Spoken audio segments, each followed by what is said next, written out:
Sabe quando a gente vê um livro como O Futuro da Humanidade, do Augusto Cury, e pensa, é isso, mas na prática nada muda? Hoje, a gente vai quebrar esse ciclo. Isso aqui não é um resumo, é um guia de ação, para transformar as ideias do livro em coisas que você pode fazer hoje. Porque vamos ser sinceros, só ler sobre mudança não muda absolutamente nada. Pensa comigo. Você termina o livro, se sente super inspirado, mas aí uma semana passa e, puf, tudo volta ao normal. Essa frustração, ela não é à toa. A gente se enche de conhecimento, entende a teoria, mas a vida real continua igual. O problema, então, não está no que a gente sabe, está no que a gente não faz com aquilo que sabe. E é aqui que a gente trava. Dá uma olhada nesse ciclo da inércia. De um lado, na teoria, a gente sabe que precisa ser mais confiante, né? Do outro, na prática, o que realmente funciona é outra coisa. É questionar ativamente aquele pensamento que fala você não consegue. O conhecimento sozinho é passivo. A ação é que quebra o ciclo. Hoje, o nosso foco é exatamente nas ferramentas para essa ação. Todo santo dia rola uma batalha silenciosa dentro da nossa cabeça. Só que a maioria de nós entra nesse campo de batalha despreparado, sem nenhum equipamento. Vamos mudar isso agora, começando com a nossa primeira arma. A primeira ferramenta que a gente vai pegar é a arte da dúvida. Pensa nela como um escudo mental, uma defesa de verdade contra aquele bombardeio de pensamentos negativos que tentam nos controlar o dia inteiro. E a base para esse escudo está toda nessa frase aqui do livro. A ideia é simples, mas é poderosa.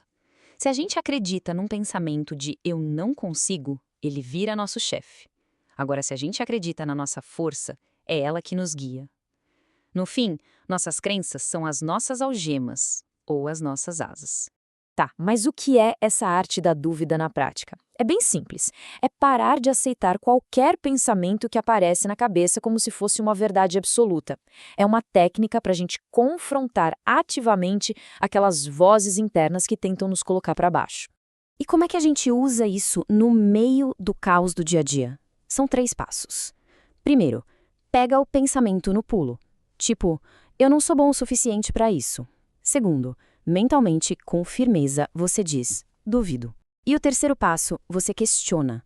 Quem disse? Que prova real eu tenho de que isso é verdade? Percebe? Você não briga com o pensamento, você questiona ele. E é aqui que quase todo mundo erra. Tentar lutar contra um pensamento, empurrar ele para longe, isso só dá mais força para ele. É que nem tentar apagar fogo com gasolina. Duvidar não é uma luta, é um questionamento inteligente. Então, vamos lá. Missão de hoje. Na próxima vez que aquela voz de autossabotagem aparecer, só para um segundo e diz aí na sua mente: eu duvido de você. Eu duvido do poder que você acha que tem sobre mim. Simples assim. É um teste, uma experiência. Beleza. Com uma defesa interna mais forte, a gente precisa de uma ferramenta para o mundo lá fora. A segunda ferramenta é a corresponsabilidade, que vai funcionar como um compasso social para guiar nossas interações. E essa frase aqui, ela resume tudo. Essa ideia de que somos seres isolados é uma grande ilusão. A gente vive numa teia gigante de relações e tudo, absolutamente tudo que a gente faz, gera um efeito em cadeia. E esse é o princípio da corresponsabilidade. Basicamente, significa que não existe ação neutra. Um elogio, uma fechada no trânsito, um bom dia sincero, tudo isso cria ondas, quer a gente perceba, quer não. Somos todos coautores do futuro, a cada pequena atitude. E como usar esse compasso na vida real? Pense em 3 ondas. Primeira, a sua ação rouba ou doa o tempo de alguém. Segunda, que marca essa sua ação deixa na memória daquela pessoa. E terceira, como essa memória vai influenciar as reações futuras dela. Uma humilhação pode gerar insegurança por anos. Um incentivo pode despertar uma carreira inteira. O erro clássico aqui é pensar, mas o que eu faço não muda nada. Muda sim. Somos todos peças de um quebra-cabeça enorme. E achar que uma pecinha é relevante é exatamente o que impede o quadro todo de ficar completo. Então, bora para a prática imediata. Hoje, faça uma coisinha pequena e deliberadamente positiva por alguém. Pode ser um elogio, segurar a porta, ouvir de verdade.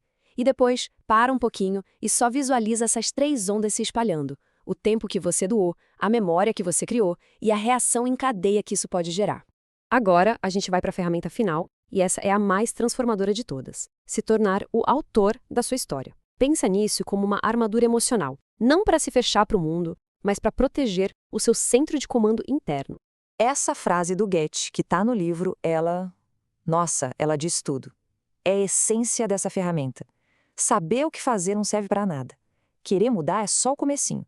A transformação de verdade está na ação, em se tornar o autor da própria vida. E o que significa ser o autor, afinal? Significa entender uma coisa fundamental. A gente não controla o que os outros fazem, mas a gente tem 100% de controle sobre como a gente reage. É parar de entregar o controle remoto das nossas emoções na mão dos outros. Para construir essa armadura, tem 3 pilares. Primeiro, doe-se, elogie, ajude, mas faça isso por ser quem você é, não esperando aplauso ou que te devolvam na mesma moeda. Segundo, quando algo der errado, entenda que não é um fracasso, é um dado. É informação para você ajustar a rota. E terceiro, o mais importante, abandone de vez o papel de vítima. Ninguém merece o palco da vida se não usa as próprias derrotas para conquistá-lo. E esse é o erro que aprisiona milhões de pessoas. Viver buscando a aprovação ou a pena dos outros.